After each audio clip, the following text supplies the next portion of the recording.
ఉగ్రవాది Burhan money encounter తర్వాత చెలరేగిన అల్లర్లతో కాశ్మీర్ అల్లకల్లోలంగా ఉంది. ఇప్పటి వరకు కాశ్మీర్ లోయ శాంతించలేదు.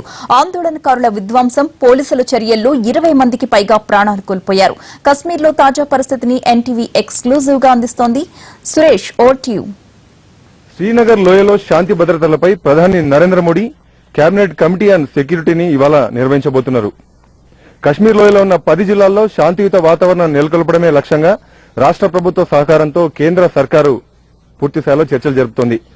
మరోవైపు జమ్మూ కాశ్మీర్ ముఖ్యమంత్రి ముఫ్తీ కూడా ప్రజలందరూ కూడా సహకరించాలి, శాంతి నెలకొనేందుకు పూర్తిస్థాయిలో వారి సహాయ సహకారాలు అందాలని చెప్పి కోరుతున్నారు. ఇప్పటి వరకు అధికారిక లెక్కల ప్రకారం 30 మంది కాల్పుల్లో చనిపోయినట్టుగా తెలుస్తుంది.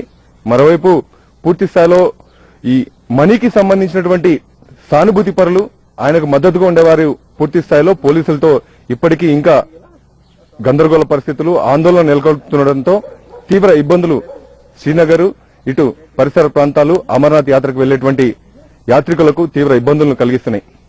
అయినప్పటికీ గత 4 రోజుల నుంచి ఇటు సిఆర్పీఎఫ్, లోకల్ జమ్మూ కాశ్మీర్ పోలీసులు, సైన్యము ప్రశాంత వాతావరణం నెలకొల్పే దిశగా ప్రయత్నాలు కొనసాగిస్తుంది. 2 రోజులుగా ఇక్కడ ఉన్నటువంటి యాత్రికులను పూర్తి స్థాయిలో జమ్మూ తావికి తరలించేటువంటి ప్రయత్నాల్లో కూడా సఫలీకృతమైంది. ఇప్పటి వరకైతే అమర్నాథ్ యాత్రికులతో పాటు శ్రీనగర్ అంతా కూడా పీస్ఫుల్ గా ఉంది. యాత్రికులు చిక్కుకున్న వాళ్ళంతా కూడా వారి వారి హోటల్స్ లో, యాత్రి నివాసుల్లో, ఆలయాల్లో సురక్షితంగానే ఉన్నారు. ప్రధాని నరేంద్ర మోడీ ఈ రోజు తీసుకున్నటువంటి సెక్యూరిటీ మీట్ తర్వాత జమ్మూ కాశ్మీర్ లో కూడా కేంద్ర ప్రభుత్వం సంబంధించిన మంత్రులు, ప్రధాని పర్యటించేటువంటి అవకాశాలున్నాయి. మరోవైపు ముఖ్యమంత్రి ముఫ్తీ కూడా ఈ 10 జిల్లాల్లో పర్యటనకు సిద్దమవుతున్నట్టుగా తెలుస్తుంది. కెమెరామెన్ అరుణ్తో సురేష్, ఎన్టీవీ, శ్రీనగర్ సిటీ నుంచి, కాశ్మీర్ లోయ, జమ్మూ కాశ్మీర్.